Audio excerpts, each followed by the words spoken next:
നമസ്കാരം, ക്രൈംബ്രാഞ്ചിലേക്ക് സ്വാഗതം. ആദ്യം പ്രധാന വാർത്തകൾ. People TV big breaking. മുൻ എക്സൈസ് മന്ത്രി കെ ബാബു ബാറുടമകൾക്ക് വേണ്ടി അനധികൃതമായി ഇടപെട്ടതിന്റെ കൂടുതൽ തെളിവുകൾ പുറത്ത്. ബാറുകൾക്കെടുത്ത ബിവറേജസ് ഔട്ട്ലെറ്റുകൾ മാറ്റാൻ ബാബു നിർദ്ദേശം നൽകി.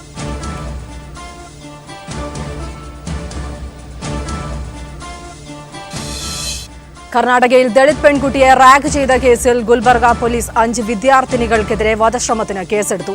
കർണാടക പോലീസ് സംഘം കേരളത്തിലേക്ക്.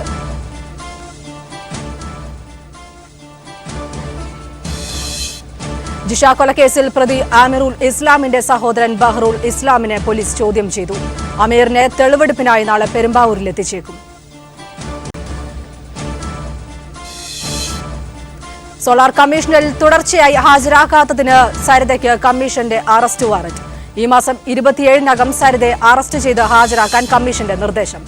കൊല്ലം വയലായിൽ 8ാം ക്ലാസ് വിദ്യാർത്ഥികളെ പ്രകൃതിവിരുദ്ധ പീഡനത്തിന് വിധേയരാക്കിയ ക്ഷേത്ര പൂജാരി അറസ്റ്റിൽ.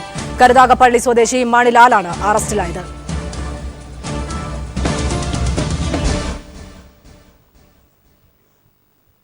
People big breaking. ബാറുടമകൾക്ക് വേണ്ടി മുൻ മന്ത്രി കെ ബാബു ഇടപെട്ടതിന്റെ ശക്തമായ തെളിവുകൾ പീപ്പിൾ ടിവി പുറത്തുവിട്ടു. ബാറുകൾക്ക് അടുത്തുനിന്ന് ബിവറേജസ് ഔട്ട്ലെറ്റുകൾ മാറ്റിസ്ഥാപിക്കാൻ 2013-ൽ മദ്യനയം ചർച്ച ചെയ്ത യോഗത്തിൽ കെ ബാബു നിർദ്ദേശം നൽകി. എന്നാൽ ഇത് സംബന്ധിച്ച വിവരാവകാശ രേഖയിൽ നിന്നും മന്ത്രിയുടെ നിർദ്ദേശം ഒഴിവാക്കിയിരുന്നു. യോഗത്തിന്റെ യഥാർത്ഥ മിനിറ്റ്സ് പീപ്പിൾ ടിവിക്ക് ലഭിച്ചു. 2013-14 വർഷത്തെ മദ്യനയം രൂപീകരിക്കുന്നതിന് ചേർന്ന യോഗത്തിലാണ് ബാറുകൾക്ക് സമീപമുള്ള ബിവറേജസ് ഔട്ട്ലെറ്റുകൾ മാറ്റിസ്ഥാപിക്കാൻ എക്സൈസ് മന്ത്രിയായിരുന്ന കെ ബാബു നിർദ്ദേശിച്ചത്. ബാറുകൾക്കടുത്തുള്ള ഔട്ട്ലെറ്റുകളിൽ വിൽപ്പന കുറവായതിനാൽ മറ്റിടങ്ങളിലേക്ക് മാറ്റാനായിരുന്നു നിർദ്ദേശം. 2013 മാർച്ച് 6-ന് മന്ത്രിയുടെ ചേംബറിൽ ചേർന്ന യോഗത്തിന്റെ തീർപ്പ് ഫയലിന്റെ പൂർണ്ണരൂപമാണ് പീപ്പിൾ ടിവി പുറത്തുവിട്ടത്. ബീവറേജുകളിൽ വൻതോതിൽ വിൽപ്പന നടക്കുന്ന സാഹചര്യത്തിൽ ഔട്ട്ലെറ്റുകൾ മാറ്റിസ്ഥാപിക്കാൻ നിർദ്ദേശിച്ചത് ബാറുടമകൾക്ക് വേണ്ടിയാണെന്ന് വ്യക്തം. കെ ബാബുവുമായി അടുപ്പം പുലർത്തുന്നവരുടെ ബാറുകൾക്ക് സമീപമുള്ള 12-ലധികം ബീവറേജസുകളാണ് ശുപാർശയനുസരിച്ച് പൂട്ടിയത്. അതേസമയം ഇതേ യോഗത്തിന്റെ മിനിറ്റ്സ് വിവരാവകാശ പ്രകാരം ആവശ്യപ്പെട്ടപ്പോൾ തിരുത്തൽ വരുത്തിയാണ് അപേക്ഷകന് നൽകിയത്. വിൽപ്പന കുറവുള്ള ഔട്ട്ലെറ്റുകൾ മാറ്റിസ്ഥാപിക്കാൻ നിർദ്ദേശിച്ചു എന്നു മാത്രമാണ് വിവരാവകാശ പകർപ്പിലുള്ളത്. ബാറുകൾക്കടുത്തുള്ള ഔട്ട്ലെറ്റുകൾ എന്ന വാചകം വിവരാവകാശ പകർപ്പിൽ നിന്ന് ഒഴിവാക്കി. പീപ്പിൾ ടിവി പുറത്തുവിട്ട യഥാർത്ഥ മിനിറ്റ്സിൽ നിന്ന് 2 കാര്യങ്ങൾ വ്യക്തം. ഒന്ന്, ബാറുകൾക്കടുത്തുള്ള ബിവറേജസ് ഔട്ട്ലെറ്റുകൾ മാറ്റിസ്ഥാപിക്കുന്നതിനു വേണ്ടി അന്നത്തെ എക്സൈസ് മന്ത്രി കെ ബാബു നിർദ്ദേശം നൽകി. 2, എക്സൈസ് കമ്മീഷണർക്ക് മന്ത്രി നൽകിയ ഈ നിർദ്ദേശം വിവരാവകാശ രേഖയിൽ നിന്ന് ഒഴിവാക്കി. ബാർക്കോഴ കേസിൽ വിജിലൻസ് നടത്തുന്ന പുതിയ ത്വരിതാന്വേഷണത്തിന് വെളിച്ചം വീശുന്ന നിർണായക മിനിറ്റ്സ് വിവരങ്ങളാണ് പുറത്തുവരുന്നത്. MR സജീഷ്, തിരുവനന്തപുരം. കർണാടകയിൽ ദളിത് പെൺകുട്ടി റാഗിങ്ങിനിരയായ സംഭവത്തിൽ കർണാടക സർക്കാർ അന്വേഷണ സംഘത്തെ രൂപീകരിച്ചു. ഡിവൈഎസ്പി ജാൻവിയുടെ നേതൃത്വത്തിലാണ് അന്വേഷണ സംഘം. സംഘത്തിൽ 4 CIമാരുമുണ്ട്. അന്വേഷണ സംഘം നാളെ കേരളത്തിലെത്തും. കോഴിക്കോട് മെഡിക്കൽ കോളേജ് പോലീസ് തയ്യാറാക്കിയ പ്രഥമ വിവര റിപ്പോർട്ടിന്റെ അടിസ്ഥാനത്തിലാണ് ഗുൽബർഗ റോസ പോലീസ് കേസ് രജിസ്റ്റർ ചെയ്തത്. അശ്വതിയുടെ സീനിയർ വിദ്യാർത്ഥിനികളായ ലക്ഷ്മി, ആതിര, ജോയ, കൃഷ്ണ, ശില്പ എന്നിവരാണ് പ്രതികൾ. വധശ്രമം, ദളിത് പീഡനം, റാഗിംഗ് ഉൾപ്പെടെയുള്ള കുറ്റങ്ങൾ ചുമത്തിയാണ് കേസ്. കഴിഞ്ഞ ദിവസമാണ് medical college police FIR Gulbarga പോലീസിന് കൈമാറിയത്. കേസ് അന്വേഷിക്കാൻ ഡിവൈഎസ്പി ജാൻവിയുടെ നേതൃത്വത്തിൽ പ്രത്യേക സംഘം രൂപീകരിച്ചതായി ഗുൽബർഗ SP ശശികുമാർ പീപ്പിൾ ടിവിയോട് പറഞ്ഞു. സംഘത്തിൽ 4 സർക്കിൾ ഇൻസ്പെക്ടർമാരുമുണ്ട്. ഗുൽബർഗയിലെ പ്രാഥമിക അന്വേഷണത്തിന് ശേഷം സംഘം അശ്വതിയുടെ മൊഴിയെടുക്കാനായി കോഴിക്കോട്ടെത്തും. അതേസമയം റാഗിംഗ് നടന്ന അൽഖമർ കോളേജ് അധികൃതർ ഇപ്പോഴും അന്വേഷണവുമായി സഹകരിക്കുന്നില്ലെന്നാണ് വിവരം. കേസ് അന്വേഷണത്തിനെത്തുന്ന കർണാടക പോലീസ് സംഘത്തിന് എല്ലാ സഹായങ്ങളും നൽകുമെന്ന് കോഴിക്കോട് DCP സാലി അറിയിച്ചു. PV കുട്ടൻ, കോഴിക്കോട്. മലയാളി വിദ്യാർത്ഥി ബംഗളൂരുവിൽ റാഗിങ്ങിനിരയായി കൊല്ലപ്പെട്ട സംഭവത്തിൽ പോലീസ് അന്വേഷണം അവസാനിപ്പിച്ചു. ചാലക്കുടി സ്വദേശി അഹാബ് ഇബ്രാഹിമിന്റെ മരണമാണ് തെളിവില്ലെന്ന കാരണത്താൽ കർണാടക പോലീസ് എഴുതി തള്ളിയത്. മലയാളി വിദ്യാർത്ഥികൾ പ്രതിയായ കേസിൽ കേരളത്തിലെ അന്വേഷണത്തിലും നടപടി ഉണ്ടായില്ല.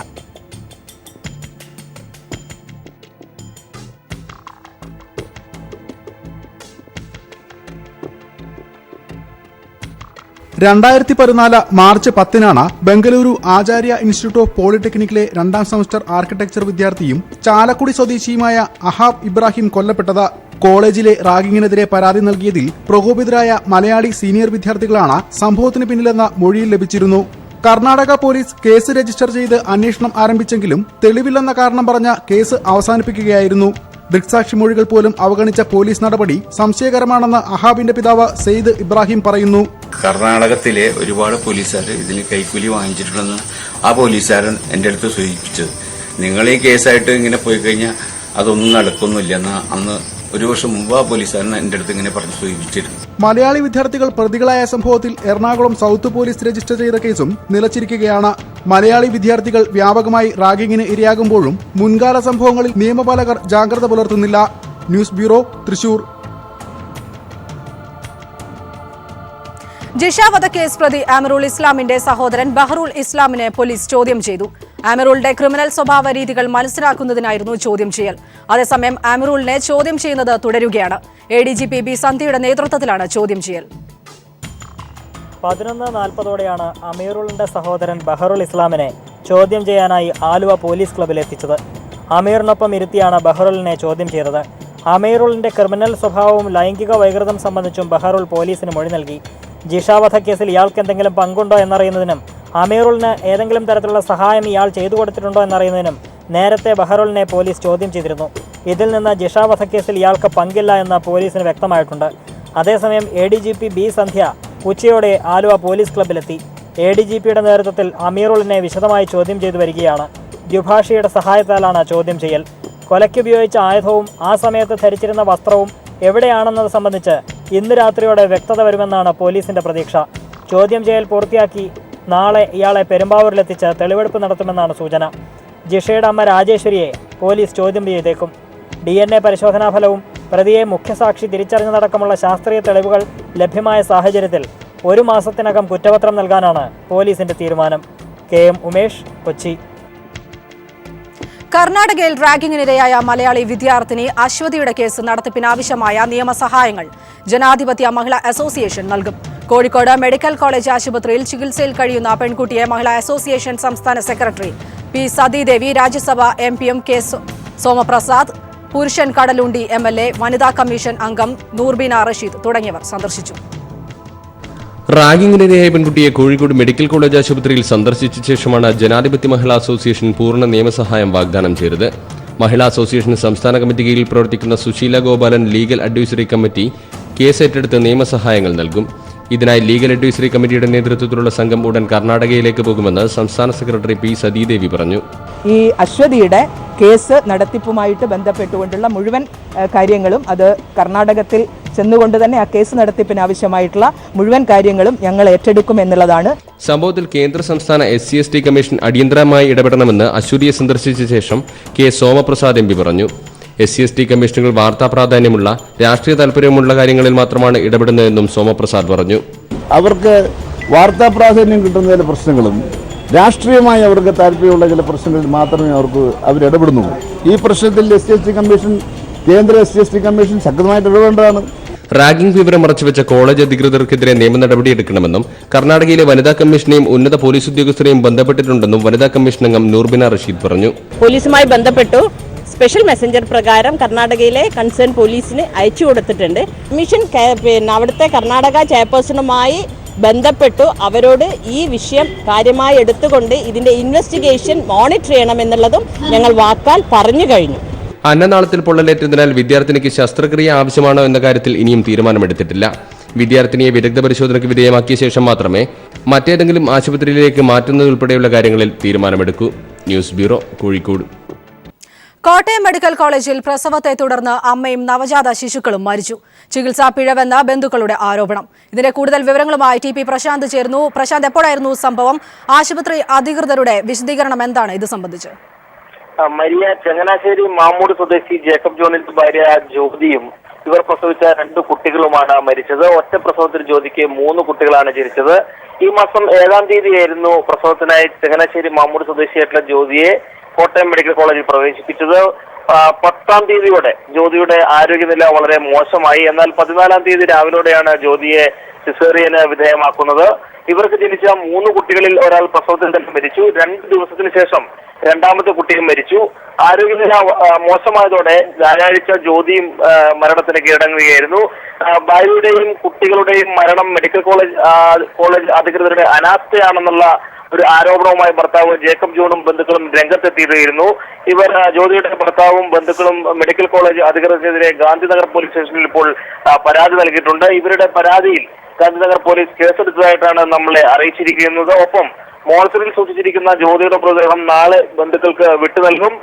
ഇവർക്ക് ജനിച്ച മൂന്നാമത്തെ കുട്ടി ഇപ്പോൾ തീവ്ര പരിചരണ വിഭാഗത്തിൽ തന്നെയാണ്. നിലവിൽ ഇത്തരത്തിലുള്ള ഒരു വലിയ ആരോപണവുമായിട്ടാണ് അവർ പരാതി നൽകിയിരിക്കുന്നത്. ഇതേക്കുറിച്ച് മെഡിക്കൽ ഭാഗത്തു നിന്ന്, അതായത് മെഡിക്കൽ കോളേജ് ഭാഗത്തു നിന്നുള്ള ഒരു സ്ഥിരീകരണം സംബന്ധിച്ച് വന്നിരിക്കുന്നത് എന്തെന്നാൽ ഈ പ്രസവത്തിൽ തന്നെ ഒരു കുട്ടി മരിച്ചിരുന്നു. ഈ കുട്ടിയുടെ ഭാഗത്തു നിന്നുള്ള അല്ലെങ്കിൽ ഈ കുട്ടിയിൽ നിന്നുണ്ടായ ഇൻഫെക്ഷൻ ആയിട്ടായിരിക്കാം മറ്റ് കുട്ടികളും അല്ലെങ്കിൽ മറ്റൊരു കുട്ടി കൂടി മരിച്ചത് എന്ന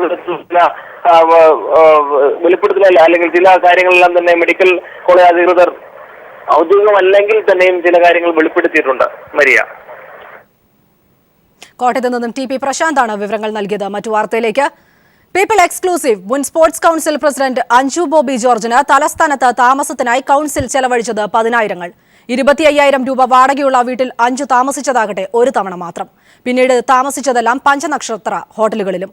സ്പോർട്സ് കൌൺസിലിൽ ശീതീകരിച്ച മുറികളുള്ള സാഹചര്യത്തിൽ കൂടിയായിരുന്നു അഞ്ജുവിന്റെ ഈ ദൂർത്ത്. തിരുവനന്തപുരം കുറവൻകോണത്ത് ഗോകുൽ നഗറിലെ ഈ വീടാണ് സംസ്ഥാന സ്പോർട്സ് കൌൺസിൽ മുൻ പ്രസിഡന്റ് അഞ്ജു ബോബി ജോർജ് തലസ്ഥാനത്തെത്തുമ്പോൾ താമസിക്കാനായി കൌൺസിൽ എടുത്തു നൽകിയത്. 25,000 രൂപയാണ് ഈ വീടിന്റെ വാടക. എന്നാൽ അഞ്ജു ഈ വീട്ടിൽ താമസിച്ചതാകട്ടെ കേവലം ഒരു തവണ മാത്രം. 2 മാസമായി സ്പോർട്സ് കൌൺസിൽ വീടിന് വാടകയും നൽകുന്നുണ്ട്. ഇതിനു മുൻപ് ബംഗളൂരുവിൽ നിന്ന് അഞ്ജു വന്നപ്പോഴെല്ലാം താമസിച്ചതാകട്ടെ പഞ്ചനക്ഷത്ര ഹോട്ടലുകളിലും. ഇതിന്റെ ചെലവും സ്പോർട്സ് കൌൺസിൽ തന്നെ വഹിച്ചു. സംസ്ഥാന സ്പോർട്സ് കൌൺസിലിൽ തന്നെ പ്രസിഡന്റിനായി ശീതീകരിച്ച മുറികൾ നിലവിലുള്ള സാഹചര്യത്തിൽ കൂടിയാണ് അഞ്ജുവിന്റെ ഈ ദൂർത്തെന്ന് സ്പോർട്സ് കൌൺസിൽ അംഗം ഡോക്ടർ രാമഭദ്രൻ പറയുന്നു. അത് പ്രസിഡന്റിനും വൈസ് പ്രസിഡന്റിനും മറ്റ് ഗസ്റ്റുകൾക്ക് വന്നാലും താമസിക്കാനുള്ള സൗകര്യം അവിടെ തന്നെ ഉണ്ട്. മുൻപുള്ളവരെല്ലാം അവിടെ തന്നെ താമസിച്ചുകൊണ്ടിരുന്നതും പാവപ്പെട്ട കുട്ടികൾ ഈ ബൂട്ടുകളോ അല്ലെ ഫുട്ബോളുകളോ അല്ലെങ്കിൽ വോളിബോളോ ബാസ്കറ്റ്ബോളോ ഒന്നുമില്ലാതെ കിടന്ന് വലയുമ്പോൾ സ്പോർട്സ് കൌൺസിലിന്റെ പൈസ എടുത്ത് ഇങ്ങനെ ദുർവിനിയോഗം ചെയ്തത് ശരിയാണോ? പാവപ്പെട്ട കായിക താരങ്ങളുടെ ഉന്നമനത്തിനായി ചെലവഴിക്കേണ്ട പണമാണ് അഞ്ജുവിനായി സ്പോർട്സ് കൌൺസിൽ ഈ രീതിയിൽ ചെലവഴിച്ചതെന്നും അദ്ദേഹം കുറ്റപ്പെടുത്തുന്നു. കോട്ടയം ലോബിയാണ് സ്പോർട്സ് കൌൺസിൽ ഭരിച്ചിരുന്നതെന്നും രാമഭദ്രൻ ആരോപിച്ചു. സ്പോർട്സ് കൌൺസിലിൽ തന്റേത് സൗജന്യ സേവനമായിരുന്നു എന്ന് അഞ്ജു അവകാശപ്പെടുമ്പോഴാണ് അഞ്ജുവിന്റെ താമസത്തിനായി സ്പോർട്സ് കൌൺസിൽ 6 മാസം കൊണ്ട് 10,000 ചെലവഴിച്ചത്. എസ് ഷീജ, തിരുവനന്തപുരം. സർക്കാർ ജീവനക്കാർക്കെതിരെ അഴിമതി നിരോധന നിയമപ്രകാരം കേസെടുക്കാനും അന്വേഷണം നടത്താനും സർക്കാരിന്റെ മുൻകൂർ അനുമതി ആവശ്യമില്ലെന്ന് ഹൈക്കോടതി. കുറ്റപത്രം നൽകുന്ന ഘട്ടത്തിൽ മാത്രം മുൻകൂർ അനുമതി തേടിയാൽ മതിയെന്നും ജസ്റ്റിസ് കമാൽ പാഷ ഉത്തരവിൽ വ്യക്തമാക്കി. തനിക്കെതിരെയുള്ള വിജിലൻസ് അന്വേഷണം തടയണമെന്നാവശ്യപ്പെട്ട് വിജിലൻസ് ലീഗൽ അഡ്വൈസർ സമർപ്പിച്ച ഹർജി തള്ളിക്കൊണ്ടാണ് ഹൈക്കോടതിയുടെ ഉത്തരവ്. അഴിമതി നിരോധന നിയമത്തിലെ 19(5) വകുപ്പ് പ്രകാരം സർക്കാർ ജീവനക്കാർക്കെതിരെ വിജിലൻസ് കേസ് രജിസ്റ്റർ ചെയ്യാൻ സർക്കാരിന്റെ മുൻകൂർ അനുമതി ആവശ്യമായിരുന്നു. എന്നാൽ കേസ് രജിസ്റ്റർ ചെയ്യാനോ അന്വേഷിക്കാനോ ഇനി മുതൽ സർക്കാരിന്റെ മുൻകൂർ അനുമതി ആവശ്യമില്ലെന്ന് ഹൈക്കോടതി ഉത്തരവിട്ടു. കുറ്റപത്രം നൽകുന്നതിന് മാത്രമേ ഇനി സർക്കാരിൽ നിന്ന് മുൻകൂർ അനുമതി തേടേണ്ടതുള്ളൂ. തനിക്കെതിരെ ത്വരിത പരിശോധനയ്ക്ക് ഉത്തരവിട്ട തൃശൂർ വിജിലൻസ് കോടതി വിധിക്കെതിരെ vigilance additional legal adviser PK Muralikrishnan സമർപ്പിച്ച ഹർജി തള്ളിക്കൊണ്ടാണ് ജസ്റ്റിസ് കമാൽ പാഷയുടെ ഉത്തരവ്. വ്യാജരേഖ ചമച്ച് 2 അഭിഭാഷകരോട് 10 ലക്ഷം രൂപ ആവശ്യപ്പെട്ടുവെന്ന പരാതിയിലായിരുന്നു മുരളീകൃഷ്ണനെതിരെ അന്വേഷിക്കാൻ വിജിലൻസ് കോടതിയുടെ ഉത്തരവ്. 2013 സുപ്രീം കോടതി സിംഗിൾ ബെഞ്ച് ഉത്തരവ് പ്രകാരം വിജിലൻസ് കോടതി ഉത്തരവ് നിലനിൽക്കില്ലെന്നായിരുന്നു ഹർജിക്കാരന്റെ വാദം. എന്നാൽ സുപ്രീം കോടതി ഭരണഘടനാ ബെഞ്ചിന്റെ വിധി ഉദ്ധരിച്ച് വിജിലൻസ് കോടതി ഉത്തരവ് ഹൈക്കോടതി ശരിവച്ചു. സർക്കാരിന്റെ അനുമതി കാത്ത് സർക്കാർ ജീവനക്കാർക്കെതിരെയുള്ള ഒട്ടേറെ കേസുകളാണ് കെട്ടിക്കിടക്കുന്നത്. ഇത്തരം കേസുകളിൽ തുടർ നടപടി സ്വീകരിക്കാൻ വിജിലൻസിന് ഇനി ഹൈക്കോടതി ഉത്തരവ് സഹായകരമാകും. News bureau, Kochi. തിരുവനന്തപുരം കാട്ടാക്കട മാറനെല്ലൂരിൽ കോൺഗ്രസ് പ്രാദേശിക നേതാവ് ഗഞ്ചാവുമായി എക്സൈസ് പിടിയിൽ. 5 കിലോ ഗഞ്ചാവുമായാണ് മാറനെല്ലൂർ ഹരിജൻ കോളനിയിലെ പ്രമോദിനെ എക്സൈസ് പിടികൂടിയത്. കാട്ടാക്കട മാറനല്ലൂർ ഹരിജൻ കോളനിയിലെ പ്രമോദിനെയാണ് കഞ്ചാവ് കടത്തിയതിന് എക്സൈസ് സംഘം പിടികൂടിയത്. 5 കിലോ കഞ്ചാവുമായാണ് പ്രമോദിനെ പിടികൂടിയത്. കീഴാറൂർ അരുവിക്കര പാലത്തിന് സമീപത്തു നിന്നാണ് രഹസ്യവിവരം ലഭിച്ചതിനെ തുടർന്ന് എക്സൈസ് സംഘം പ്രമോദിനെ വലയിലാക്കിയത്. കഞ്ചാവിന്റെ മൊത്ത കച്ചവടക്കാരനാണ് പ്രമോദ്. കോൺഗ്രസ് പ്രാദേശിക നേതാവ് കൂടിയായ പ്രമോദ് 1.5 മാസത്തിലധികമായി എക്സൈസിന്റെ നിരീക്ഷണത്തിലായിരുന്നു. എക്സൈസ് ഇൻസ്പെക്ടർമാരായ ബിനു, പ്രിവന്റീവ് ഓഫീസർ മധു എന്നിവരുടെ നേതൃത്വത്തിലായിരുന്നു പ്രമോദിനെ അറസ്റ്റ് ചെയ്തത്. നെയ്യാറ്റിൻകര താലൂക്കിലെ കീഴാറൂർ, അരുവിക്കര മാറല്ലൂർ ഭാഗങ്ങളിൽ കഞ്ചാവ് മൊത്ത വിൽപ്പന നടത്തുന്ന ഒരു പ്രതിയാണ് നമുക്കിന്ന് വലയിലാക്കാൻ പറ്റുന്നത്. ഏകദേശം 1.5 മാസത്തോളം നിരീക്ഷണത്തിലായിരുന്നു. എക്സൈസ് കമ്മീഷണർ ഇഷ്രാജ് സിംഗിന്റെ നിർദ്ദേശത്തെ തുടർന്ന് വ്യാപകമായ റെയ്ഡ് നടത്തുന്നുവെന്നും ഉദ്യോഗസ്ഥർ വ്യക്തമാക്കി. News bureau, Thiruvananthapuram. കൊല്ലം വയലായിൽ 8ാം ക്ലാസ് വിദ്യാർത്ഥികളെ പ്രകൃതിവിരുദ്ധ പീഡനത്തിന് വിധേയരാക്കിയ ക്ഷേത്ര പൂജാരിയെ പോലീസ് അറസ്റ്റ് ചെയ്തു. കരുനാഗപ്പള്ളി സ്വദേശി മണിലാലാണ് പിടിയിലായത്. കൊല്ലം വയലാ ക്ഷേത്രത്തിൽ കഴിഞ്ഞ വർഷം പൂജാരിയായി പ്രവർത്തിക്കവെയാണ് മണിലാൽ 8ാം ക്ലാസ് വിദ്യാർത്ഥികളെ വീഡിയോ ഗെയിം കളിപ്പിക്കാനെന്ന വ്യാജേനെ തന്റെ മുറിയിലെത്തിച്ച് നീലചിത്രം കാണിച്ചു കൊടുത്തത്. കുട്ടികൾ ഇത് കാണുന്നത് രഹസ്യമായി മറ്റൊരു മൊബൈലിൽ പകർത്തി ഭീഷണിപ്പെടുത്തിയാണ് പ്രകൃതിവിരുദ്ധ പീഡനത്തിന് വിധേയരാക്കിയതെന്ന് പോലീസ് അറിയിച്ചു. കഴിഞ്ഞ അധ്യയന വർഷത്തിൽ പഠനത്തിൽ മുന്നോക്കം നിന്ന ചില വിദ്യാർത്ഥികൾ പിന്നോക്കം പോയതിനെ തുടർന്ന് സ്കൂൾ അധികൃതർ കുട്ടികളെ കൗൺസിലിംഗിന് വിധേയരാക്കിയപ്പോഴാണ് പീഡനവിവരം പുറത്താകുന്നത്. ഇക്കാര്യം സ്കൂൾ അധികൃതർ ശിശുക്ഷേമ സമിതിയെ അറിയിച്ചതിനെ തുടർന്ന് പോലീസ് പൂജാരി മണിലാലിനെ അറസ്റ്റ് ചെയ്യുകയായിരുന്നു.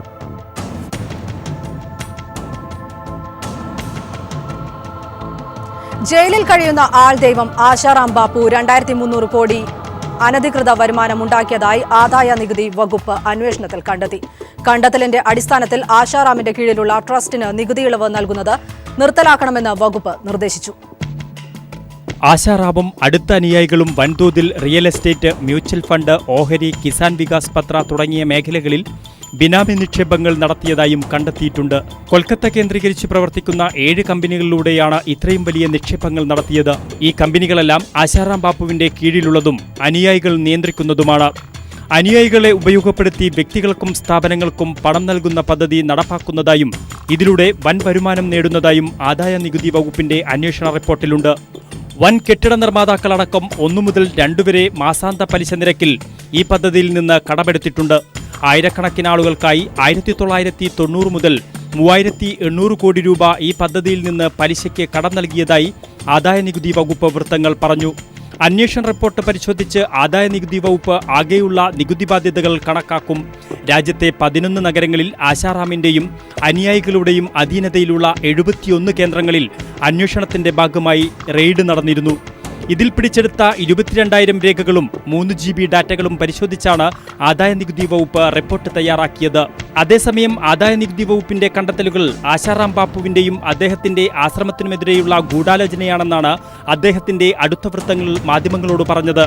രാജ്യത്താകമാനം 400 ആശ്രമങ്ങൾ ഇദ്ദേഹത്തിന്റെ കീഴിലുണ്ട്. ഈ ആശ്രമങ്ങളുമായി ബന്ധപ്പെട്ട ഇടപാടുകളിലെല്ലാം നികുതി ഇളവുമുണ്ട്. നികുതി വെട്ടിപ്പുമായി ബന്ധപ്പെട്ട കേസിൽ ആശാറാമിന്റെ ഹർജി ജൂലൈ 13 രാജസ്ഥാൻ ഹൈക്കോടതി പരിഗണിക്കും.